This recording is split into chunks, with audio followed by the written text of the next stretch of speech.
Hello, BookTube. I've got a tag for you today on Tuesday, and it's a very high-tech tag. Not the tag itself, but my setup. I've got not one, not two, but three screens. One to film on, one to read the tag on, and one that has book covers to show you what I'm talking about, so that I'm not popping up and down. I don't have a big stack of printed books or anything like that. This is the Count to 10 with me tag, which I saw on Jim's channel, Books, Reading, and Stuff, and also on Greg's channel, Another Bibliophile Reads. Two really, really good versions of this tag. I'll try to remember to leave a link to both of them down below. They were full of the perfect combination of answers I could see coming a mile away, and answers that I wouldn't have expected in a million years. Greg's video especially mentions two or three books that I've never seen mentioned on BookTube before. Always fun to see. Apparently, this tag was created by someone called the Bumbling blogger. I went to that channel and saw no evidence that this tag originated there, but I'm going to leave a link to that channel too, because it's a really good channel. It's a lot of fun. And also very interesting. So you can't hurt to go and subscribe. And this is, as you might guess from the title, very numerical. So I've got my iPad mini here to show you the books I'm talking about, talk about them a little. The first question is, number one is first book in a series. And this, I chose something that I have mentioned and recommended many times on this channel before. Those of you who have watched videos of mine for years will recognize it right away. And I'm recommending. She's she's very put out today. It was raining this morning, which she doesn't like, and also we have a mouse. I think he's an adolescent. I don't think he really knows the lay of the land, and it clearly has not been taught it. But I have no problem at all with mice as inhabitants in the house. They are extremely cute. First of all, they're extremely cute. But in addition to that, they're relatively low impact. If you have a sack of rice or something like that sitting on a kitchen counter, and you come out one morning and there's a tiny little hole burrowed into it with a few trailings of rice outside it, well, that's on you. You didn't lock up your food. If somebody left a cheeseburger out on your kitchen table, you wouldn't ignore it. You would do your best to nibble at it. They're easy to clean up after. They're low maintenance as far as I'm concerned, and also the whole population of them, generation after generation after generation, was here long before I was living in this house. Long before I was. So I don't really mind, but I have a mouser. I have a ratter and a mouser. That's what miniature schnauzers were made for. That's why they have the big whiskers on their mouths. That's why they have the big eyebrows on their eyes. It's not really to make them look like Otto von Bismarck. It's to protect them. It's tougher, tangled fur designed to protect them when they are going after rats or mice. And Frida's very good at it. She has been since she was a tiny little puppy. As a result, there are not really any floor-based populations of mice here anymore. They'll occasionally venture out onto the floor. One of them will occasionally do that.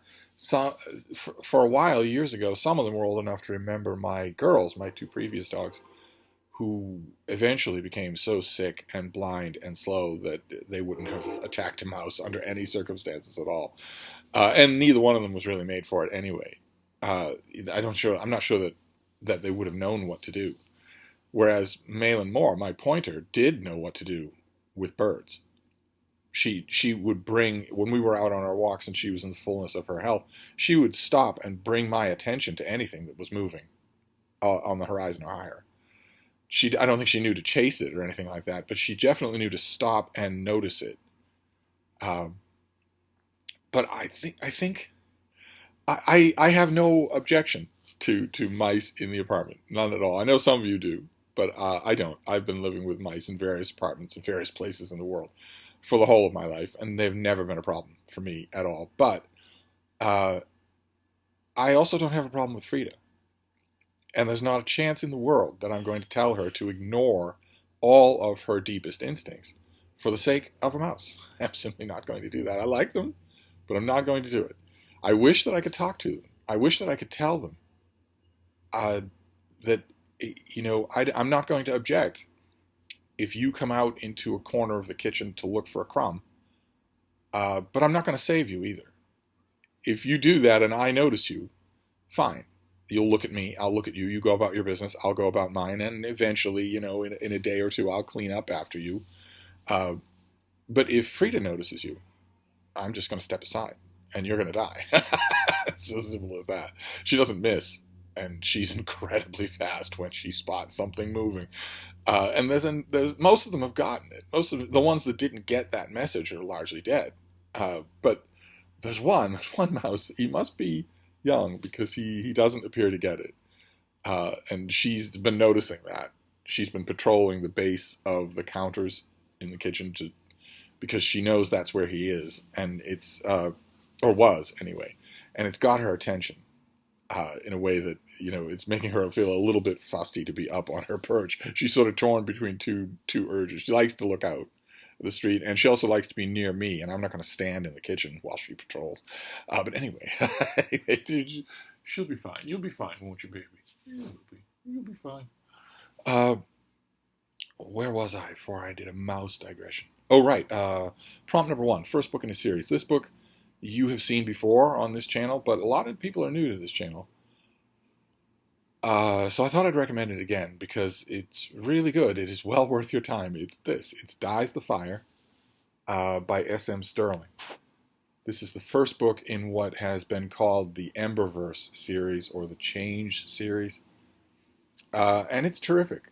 It's a strong recommend. Don't think it's in print anymore, but it's a strong recommend. If you read it, you will like it. It's set right at the beginning of the 21st century, before the ubiquity of cell phones and computers. And the main action of the story in Dies the Fire is set in the Willamette Valley on the Pacific Northwest coast of America. So developed, but still fairly rural. Lots of farms, lots of forestry. And we meet a small core group of characters. There's a woman who sings folk songs for change at a bar. There's an ex-military private pilot who's ferrying a wealthy family on a short flight to their destination. When suddenly there's a flash. It's not really even clear that it's a visible flash, but it's definitely in the minds of every single person. An intensely painful white light that is over so fast that it almost doesn't have time to register as pain. But it's not just them. The world has been affected. Technology has stopped working. Planes fall out of the sky, including the plane that our main character is piloting at the beginning of the novel. But also massive passenger airliners fall out of the sky. Cars don't work. Electronics don't work. Even gunpowder doesn't work. So it's not a natural phenomenon. It's not an EMP. Because if you put some gunpowder on a rock and strike it with another rock, it will flare up for a few seconds and then die. Earth is instant, or at least this area of Earth, but it goes on so long that without intrusion from the outside world that the inference is that everyone was affected the same way. The world has been reduced to the technology of the 8th century in the West, and no one knows why, and the novel doesn't theorize on why. It instead focuses on the efforts of a core group of characters to survive. What would happen if that happened? What would happen to you right now if that happened?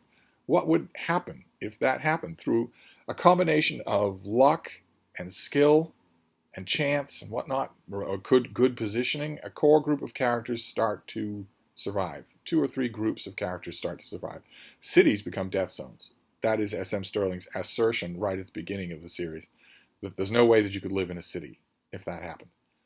I don't know about that, but he goes with that anyway. And we follow our main characters. The ex-military pilot begins to gather around him a group of people, and believe it or not, the folk singer also manages to gather around her a group of people. And it all feels very natural. It's incredibly page-turning. Oh my God.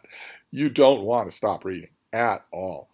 And there are also bad guys. There's also a bad guy. Well, a group of bad guys, but also a stereotypical self-conscious bad guy who also gathers around him a whole bunch of people who are particularly skilled at living in this pre-modern world that Earth has been reduced to, because a lot of them were members of the Society for Creative Anachronisms. If you don't know what that means, those are the people, the weirdos, who are LARPing in chainmail in your city park. The Sterling's rather endearing "the geek will inherit the earth" idea is that if you were skilled in how to use a pike or an axe or how to build a bow from raw materials in order to hunt food or hunt humans, you'll have an advantage in a world where that is cutting edge technology. So he gives us a villain uh, who is silly, but because of the way the world has changed, no one can laugh at him anymore. He even goes to the extent of flying the flag of Mordor in his headquarters. He makes the flag of Mordor and flies it. And that the geekiness doesn't end there, because a couple of the good people start to fashion themselves along the lines of the Dunedain from Lord of the Rings. Because one of them has one of those ornate leather Lord of the Rings books, and most libraries are inaccessible now. And the books are suddenly become an extra weight. You really have to justify having them. You've got to concentrate on surviving, building stable lodgings, developing agriculture, finding some way to transport things, building a civilization again from scratch. And Sterling throws himself into the story, and it's wonderful. So that is the first book in the series that I want to recommend for the millionth time. If you've heard me recommend it and you've put it on the back of your mind to read, uh, definitely read it. It's really, really good. The series goes on for like a dozen books or even more, and it's a fantasy series or science fiction series, however you want to call it, that follows real time progress. So the characters age, and their children age, and after a while, I mean, there's a natural arc of one main plot that you see building, and if this were a normal book or even a normal trilogy from ye olden days, Sterling would have wrapped it up in 3 books, and that arc would have played itself out in 3 books. And the arc is the ex-military fighter guy and the bad guy, the Society for Creative Anachronisms guy. The arc is obviously that they have to meet and fight, and they do, but it's not till book 5. And after that, I anyway, really started to wonder why I'm still reading this series. I'm reading it because it's so enjoyable, but I want to know why this happened. I don't want to be just completely stuck in the quotidian day-to-day fighting of the people involved. But it's still a strong recommend. You're still really going to like it. Then prompt number 2 is 2 or more copies of the same book. I have 2 that show more or less uh, levels of energy when it comes to creating a cover. Although I imagine there are some people who might like a minimalist approach to everything. This is Crime and Punishment. This is the Signet Classic, and that is the cover. It's just that. It's just as simple and stark as it could be. But the Penguin Classic Deluxe Edition, which I cannot find here, I must have sent it away to one of you. It's probably the case. It's really nice, but I love giving people books more than I love keeping them, so I end up sending things away. But the Penguin Classic Deluxe Edition is very different. See, those are very different covers. Depending on what you like. Maybe you don't like the cartoony approach. There's Raskolnikov standing in blood. Maybe you don't like that. Maybe this is more along the lines of your lines of what a great Russian classic should be. But those are two different covers that I either have here or have had here. I just wasn't going to go shagging around uh, for the physical book. Then prompt number 3 is 3 colors on the cover. I found a riotously colored cover here. This is by David Flussfeder, and it is John the Pupil, a historical novel of his from a few years ago, where a young acolyte of Francis Bacon takes a revolutionary document from him that he is supposed to deliver along with two other uh, monks to the Pope, and they walk across all of Europe and have all sorts of adventures, all sorts of encounters, and also brothers Karamazov, they also have lots of discussions, philosophical and theological discussions. The three of them do, the three monks do, as they go along. And I, like every other critic who read this thing, I forget when this came out, 10 years ago, something like that. I loved it. Just loved it. Thought it was fantastic. Haven't read anything quite like it since. And the American cover, anyway, is very colorful. So then prompt number 4 is 4 or more perspectives in a book. A lot of people here are going to epic fantasies because that's a current way to do things that is, I think, pretty effective. Where you have each alternating chapter is from a different viewpoint, sometimes covering the same events. But for me, the natural thing is a gigantic collection of letters. A big collection of letters will come very much from different perspectives, and it won't be the same author trying to come up with different perspectives, different sounding voices. It'll be legitimately different perspectives. So I picked this, The Dolphin Letters. This is edited by Saskia Hamilton, and it is Elizabeth Hardwick, Robert Lowell, and their circle. My hardcover copy is across the room. It is absolutely stuffed with reviews.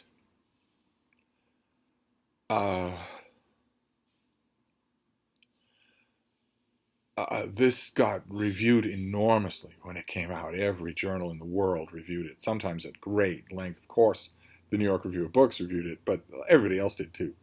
And it's fascinating. You have just everybody that Lowell or Hardwick knew, Mary McCarthy and Hannah Arendt, a whole bunch of New York Review of Books type people in circulation all around. Just fascinating. A well done job of putting this together. And who is it again? Saskia Hamilton does an excellent job editing this. It's not heavy-handed. She's right there when you need her, and she's out of the way when you don't, which is a rare thing to do. It's a tricky feat to pull off, but she manages it. You really wish when you're reading this thing that more editors were able to do that. Then prompt number 5 is a 5-star read. I don't give star ratings to my books, but the 5-pointed star automatically set my mind down a certain path. And also, I was just interpreting this prompt to mean an excellent read, a read that you can really, really recommend. And I have one of those. It's by Will Eisner, who is most famous probably for The Spirit, a fedora-wearing, mask-wearing, masked vigilante character that he created that people have really liked, that people have really, really enjoyed the sort of faux heroics of The Spirit. But Will Eisner did a lot of other things. He was a graphic artist of the first caliber. We saw him a few weeks ago. I did a Boston Public Library haul. I got a big, big volume of his New York cartoons and loved it. Absolutely loved it. Didn't want to return it. I wanted to own a copy. But this one is from my collection. I just wasn't going to go hunting around for it. And it is definitely a 5-star read.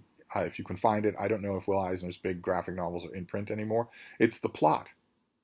And this has a foreword by Umberto Eco, and this is the story of the Protocols of the Elders of Zion. So the story of how this vile thing was created, who was involved, what the initial reactions were, how it's been used, obviously by the Nazis. You can see on the cover there. It's the whole of that story, and it is incredibly good. Moving, dark, of course, and also, tragic in many of the outcomes of many of its little plot threads. But also, when it's Will Eisner, there will almost always be a wry smile here and there sprinkled throughout, even the grimmest story. This satisfies in a way that no just text book on the Protocols of the Elders of Zion has ever satisfied me. Partly because this cuts away the fat and the padding of such a book, but also because Eisner is a genius. He's a visual genius.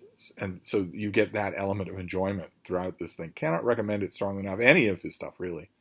Any of his non-spirit, non-quasi-superhero stuff. I can't recommend any of it highly enough. And I'll take that as an example of a 5-star read. Then prompt number 6 is 6 or more short stories. This is one that I just hauled from the Brattle just a little while ago on this channel. I've been chipping away at it slowly but steadily. I decided right away, once I'd repaired the dust jacket, that I would read it just front to back.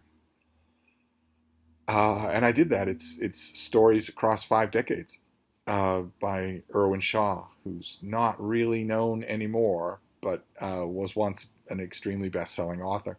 And these are just a big, it's a 1,000-page collection of short stories. And once upon a time in the late 20th century, some of these short stories were better known than others. And a couple of those names jumped out at me when I was reading through this thing, but universally it was the ones I'd never heard of before that struck me the most. They're tough, very insightful, very unkind. In the unkindness, they're very much like John O'Hara, without a lot of eloquence. I read this thing constantly thinking, well, I mean, the natural idea when an author is forgotten is that they're unjustly forgotten. That's not always true. That's often not true. It's entirely possible. I certainly thought so before I read this collection, that Irwin Shaw was, a 9 Days Wonder, that he was a hit for his time. And that's that. Good for him. Good for his heirs. But no one says that the hits from your time are immortal literature. No one says that at all. The Harry Potter novels were a hit for our time. They aren't well written at all. So you sort of have to draw that line. And it feels a little, I almost want to say unkind, to come to that conclusion at the end of 1,000 pages of this author's short stories, some of which he's obviously proud of. Some of them are very good, but some others showed limitations that cannot possibly come from anywhere except the author. So that when I was finished with a book like this, what I really wanted was a book this size, 800, 900 pages of John O'Hara's short stories. That would be wonderful, more wonderful than this. I enjoyed it, definitely, but I don't think it's a keeper. And then prompt number 7 is a book with 7 on the spine or the cover. This one was easy for me because the minute I saw the prompt, I remembered the particular title, which has the number 7, not just the word, but the numeric symbol. This is Mark Frost. This is the list of 7.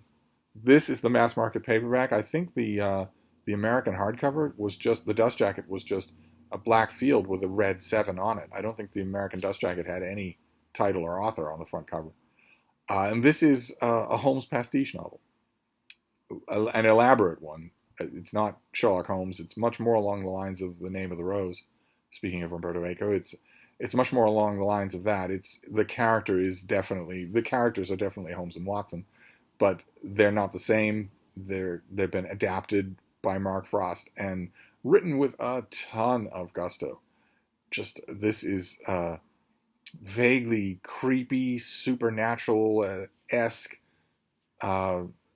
international skullduggery story with horrible Lovecraftian twists and turns in it that shouldn't work as well as it does. It's overfreighted, but it does work. Absolutely, it does work. I keep waiting. The last couple of years, I've found a hardcover of this at the Brattle bookshop here in Boston, the sale lot outside. But what I want is the mass market paperback. The mass market paperback, this ominous figure in the hood is the front cover, and the step back, you open it to those towers, which are on fire behind him. Only in the foreground here, when you open the step back, there are some of the monsters in the book, some of the hideous monsters in the book, and some of our characters in the book.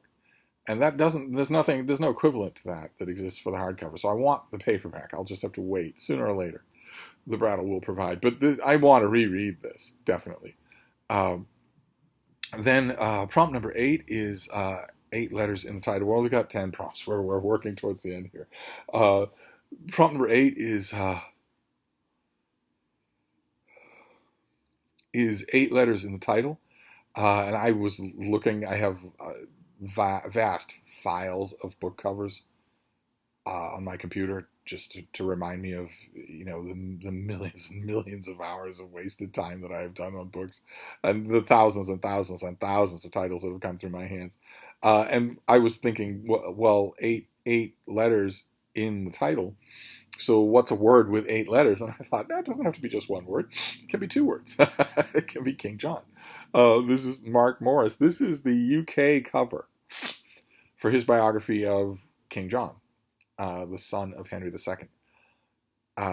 The American cover isn't bad, but it's not as good as this. I really wish that I could find a UK trade paperback of this with this cover. That would, the Brattle will provide, but who knows when I'll be there again, and it's random chance. It could be sometime.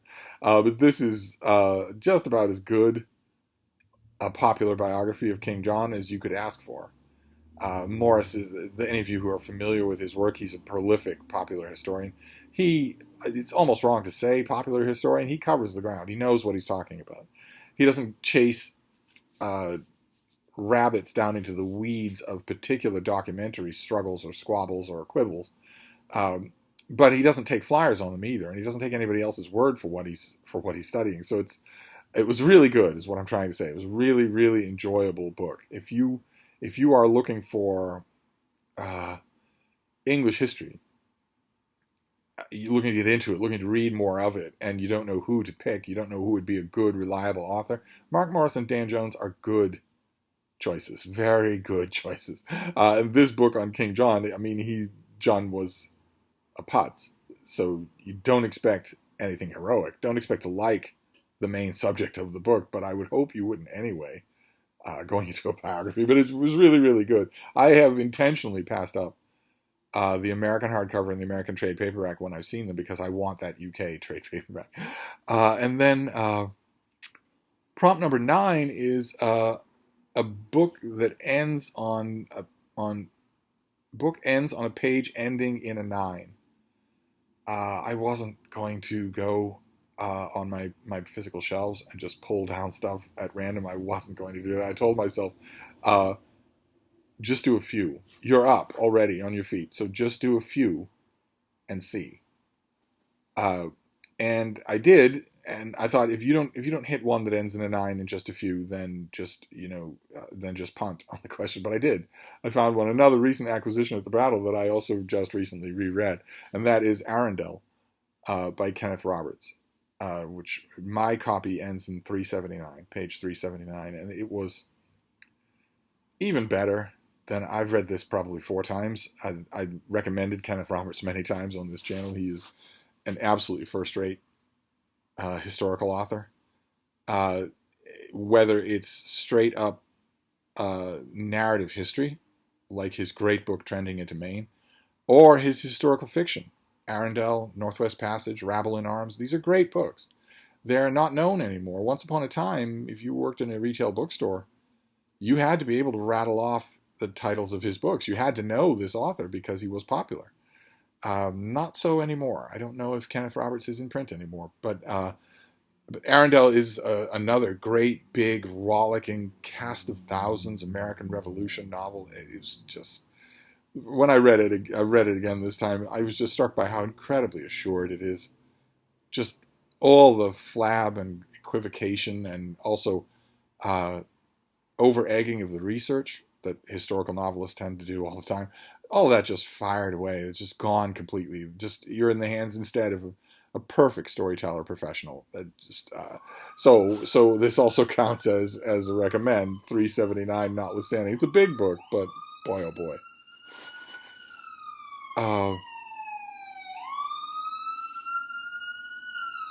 Wait for the siren to end anyway. That's good, but we're at the end. We're at the end anyway.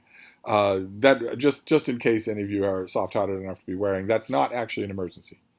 Not ever. Any of the times that you've heard a siren here isn't an emergency. It just means that the person behind the wheel of that emergency vehicle, that fire engine, that police car, doesn't want to wait for the light. There's a stoplight right over there. That just means they don't want to wait for it. They just want to keep driving. And if you, in case you're wondering, if it's against the law for an official personnel with a siren in Massachusetts to run the siren for a trivial reason that does not involve an emergency, like, for instance, clearing traffic so you can ride right through a red light, yes, it is illegal. Every time you hear that, someone's breaking the law. But we're at prompt 10 anyway, so it doesn't matter. Prompt 10 is 10 books in the series. And again, I wasn't going to look at all of my series and count to see what series actually stops at volume 10. Usually the series that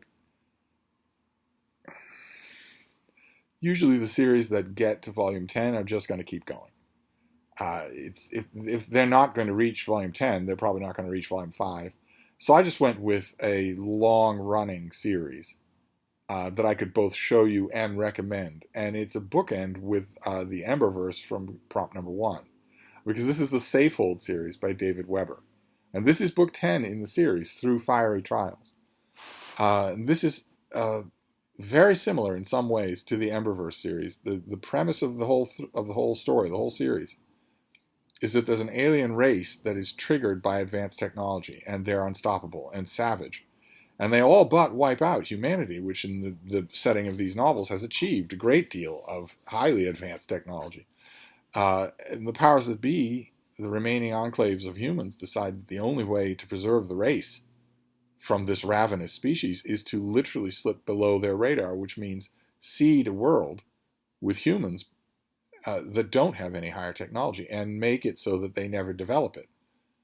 Institute religious bans on higher technology.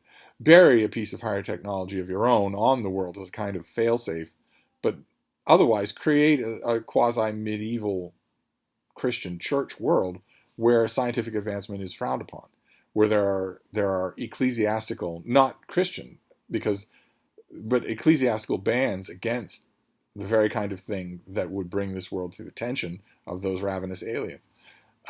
And once Weber establishes that, he is then free to imagine what his world would develop like if these humans did not remember Earth history. They didn't know anything about that and merely had their own founding documents, their founding legends, and their founding proscriptions against advanced technology. What would they be like? What kinds of religions or prophecies would they develop on their own? Wouldn't be Christian, but what would it be? And it gives them a chance to just play around with that and develop whole societies, whole kingdoms, a gigantic cast of characters. And in Through Fiery Trials, a major event in the series has just ended right before this book starts. And inevitably, inexorably, people are starting to push the boundaries of that prohibition on higher technology, as you can see. Right, you've got dirigibles on the cover there. Inevitably, people are starting to do that. They're starting to wonder why. It's the commentary, the sort of unspoken commentary throughout the Safehold books, is that humans are by nature inquisitive. They are by nature technological. So if you put them on a world for their own good and tell them don't ever raise your head, technologically speaking, above the parapet, they're going to do it anyway.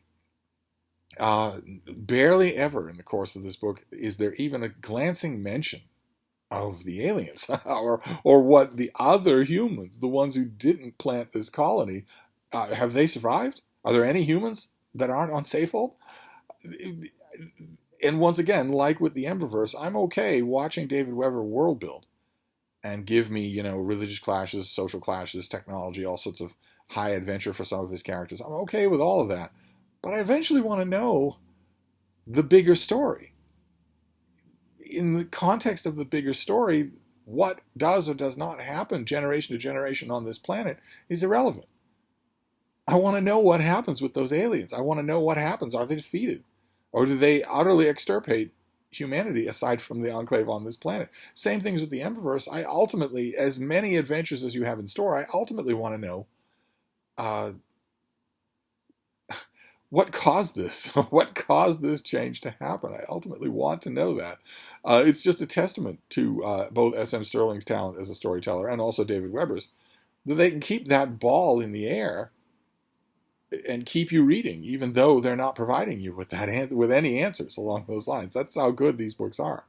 I don't at the moment have any of these. The electronic copies that I had were part of the great Nook disaster that destroyed my electronic library that I had on that one app. And I used to have a whole shelf of these hardcovers. I used to buy them as they came out. They're very, very good. They're very enjoyable. And that shelf is gone. That was a whole shelf of big fat novels, science fiction novels that I got rid of. Don't quite know why. Some spasmodic cleaning effort of some kind or other, I suppose. I'm not sure that I would want them in big hardcovers. I'd probably just go for paperbacks if I wanted print copies at all. And that is it. That is quite long enough. That is the count to 10 with me tag. And I love it. I love the kinds of questions here. I especially love the kinds of answers that I'm seeing. People just picking books that I very seldom see anybody hand up on BookTube. That's great. So I don't know who's been tagged in this or who wants to do it. But if you are watching and you have a channel and you want to do this tag, feel free. I would love to hear your answers. I don't think I'm going to tag anyone in particular. If I change my mind, the links will be down below. But I'm gonna wrap this up for now. But I will be back. Thank you, BookTube.